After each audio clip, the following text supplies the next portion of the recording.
Significa sicuramente trasparenza in un rapporto che è oltretutto tra contraenti e quindi con un dovere di vigilanza dell'amministrazione nei confronti delle cooperative e delle prestazioni che le cooperative sono obbligate a rendere, ma soprattutto significa costruire una serie di informazioni da mettere a fattor comune che poi possono servire per tanti altri aspetti, da quelli sanitari, non solo quello amministrativo contabile, ma della conoscenza più generale di un fenomeno che è poi il tema secondo me oggi attuale per la pubblica amministrazione, che è quella di raggiungere le fonti lì dove sono per condividerle. Sono fondi pubblici quelli che gestiamo e quindi devono essere per forza di cose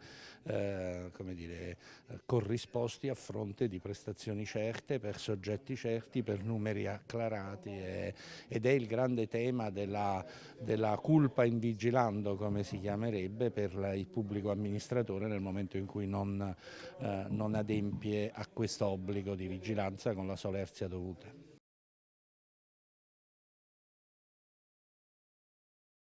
Perché soprattutto come territorio, come distretti sanitari, noi affrontiamo quotidianamente le tematiche e le problematiche sociali e sanitarie dei migranti e delle loro famiglie. Perché soprattutto come territorio, come distretti sanitari, noi affrontiamo quotidianamente le tematiche e le problematiche sociali e sanitarie dei migranti e delle loro famiglie. Peraltro in Veneto c'è anche una bella coincidenza che dal 15 ottobre è partito ufficialmente il fascicolo sanitario regionale elettronico e tutti i medici di medicina generale e pediatri di libera scelta immettono direttamente i dati in un server regionale, che poi questi dati sono a disposizione del singolo utente e di tutti gli operatori. Questo può essere un esempio anche per la tracciabilità dei dati dei migranti, soprattutto perché avendo maggiori informazioni si possono fare interventi più puntuali ed efficaci.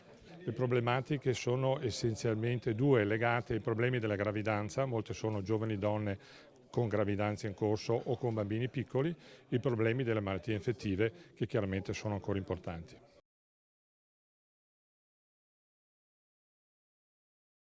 Siamo stati tra i primi a partecipare, quanto i nostri soci istituzionali, le ACLI e Confoperative, ritenevano che fosse importante che una società di sistema desse una risposta allo Stato ad un bisogno che comunque c'era.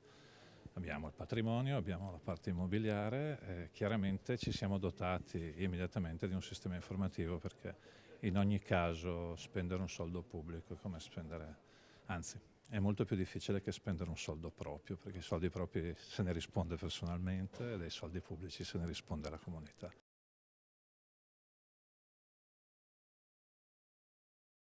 Noi stiamo molto apprezzando anche questa sperimentazione che sta facendo Padova.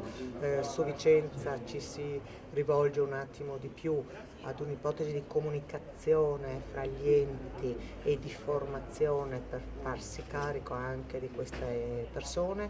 Si ricollega anche un altro progetto sempre finanziato con fondi FAMI, il cui capofila è la USL numero 8. È indubbiamente importantissimo l'intercomunicazione, quindi anche il digitale è ormai fondamentale nel poter realizzare questo tipo di interconnessione. Mi preme aggiungere che la Prefettura di Vicenza su questo ha una sperimentazione ormai decennale con un progetto che si chiama Accomuna, di intercomunicazione fra tutti gli enti pubblici interessati.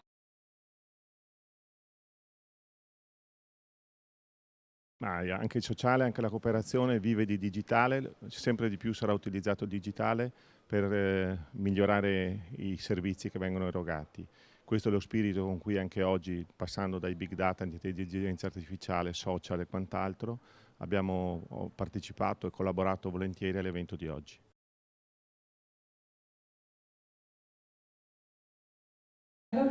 Che appunto ci fa un quadro della situazione per iniziare poi appunto a dialogare. Essere con noi, non abbiamo molto tempo, siamo in molti, quindi cercheremo di essere abbastanza rapidi e veloci un po' per tracciare questo quadro della situazione. Di Vicenza abbiamo Maria Cristina Spiller, capofila del progetto Persone non numeri, appunto il progetto. Quindi tenderò a fare una riflessione sulla tecnologia e sull'uso che ne possiamo e direi inevitabile fermare la digitalizzazione. E che la questione in gioco è noi.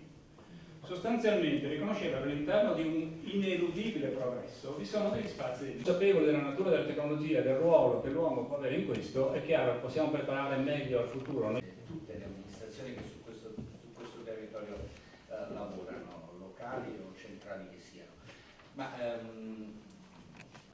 dell'amministrazione, ma e soprattutto dei soggetti che con l'amministrazione interloquiscono, quindi trovare meglio. Dalla lettura dei dati di cui sono in possesso, quali sono anche le emergenze, tra virgolette, o il quadro della situazione per quanto riguarda le esigenze. Anche gli amici di Perugia, che vedo pazienti, dopo parleranno anche loro, suppongo. Universalistico e solidaristico, nel senso che è un sistema che dà tutti i tipi di prestazione e a tutti indipendentemente da quanto versano dal punto di vista fiscale.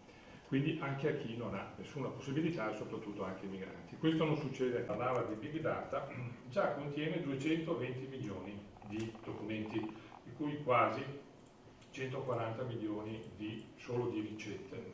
Simile a Genova, riesce a monitorare i pacchi che su Iraq, Libia, risparmiando quindi personale, contando i pacchi se finiscono in mani sbagliate o meno.